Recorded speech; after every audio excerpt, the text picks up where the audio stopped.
After 30 years of guitar, what advice would I give my younger self? I can still remember the frustration, the nights I almost gave up, because no matter how hard I practiced, I wasn't getting any better. But if I knew then what I know now, I could have saved myself years of wasted time. So I'm going to share the 10 things that finally made the difference, not just for me, but for hundreds of my students, so you can skip the frustration and double down on what actually works. Now, I'm definitely no golf expert, but I'm pretty sure if I were to hold the club like this, it doesn't matter how many hours a day I practice, I'm probably never going to hit the ball very far or be very accurate.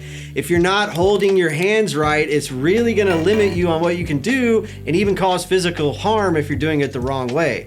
I'll talk more about that in other videos because it's super important, but you really need to focus on proper technique. Otherwise, you're gonna hit a wall where you can't do certain things or even hurt yourself. Do you wish you could just hear a song, pick up a guitar, and play it? Some musicians have no idea what to do without a sheet of music, and while I do think it's important to learn reading and theory, I think it's equally important to learn how to play by ear because it'll make you a lot more versatile. You'll be able to figure out songs faster, improvise and write better, and jam with other musicians easier. So one simple way you can start training your ear is to hum a melody and try to find those notes on a guitar. There's one thing that helped me a lot, and it's a good life lesson in general. Find people that have what you want so you can learn from them. Learning online is great, but it's also super helpful to have one-on-one lessons because you might have bad habits that you're not even aware of, and you can also custom tailor it a lot more to your own unique goals, interests, and problems. But whether it's a teacher, friend, family member, just surround yourself with people that are better than you so you can pick their brain and learn from them. When I was in college working on my music degree, I had every intention to practice, but sometimes I never got around to it because I was just so busy, so I would cram a few hours in here and there where I could fit it in my schedule. But I wasn't really seeing the results. It was when I made a point to practice consistently that I started to see real progress. At the beginning of each week, I would look at my calendar and schedule a time out to practice every day. And that consistency is where you really see growth in your playing. Now, sometimes you just want to pick up the guitar and noodle around, and that's totally fine. I've learned a lot just by experimenting and exploring the instrument, but if you want to see real progress, you got to be smart about how you practice. I like to split my practice time into two parts. The first half I work on technical stuff like scales, exercises, patterns,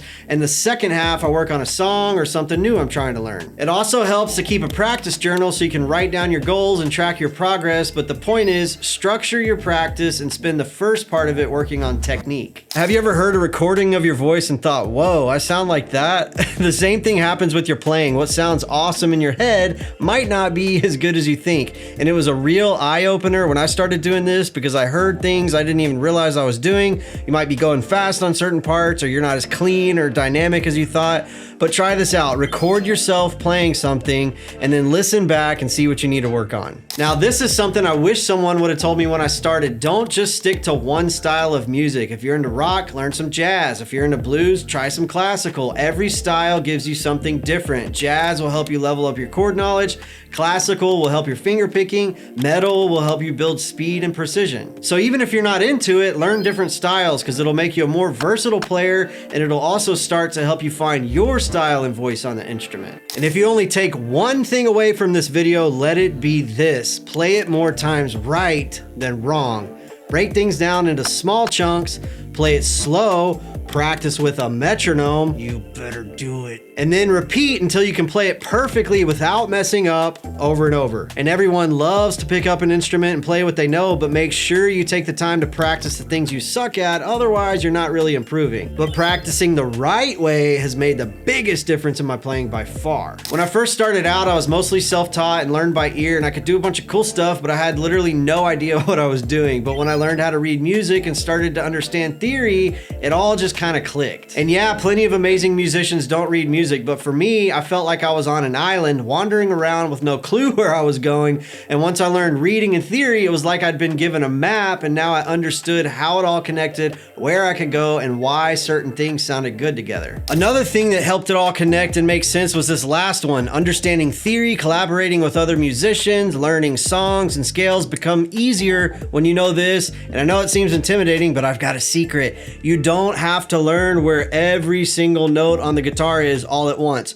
Just start with 2 strings and then use patterns to find any other note no matter where you're at. And there's a really easy way to learn the notes on the fretboard, and I'll walk you through it step by step in this video right here. I'll see you there. Peace.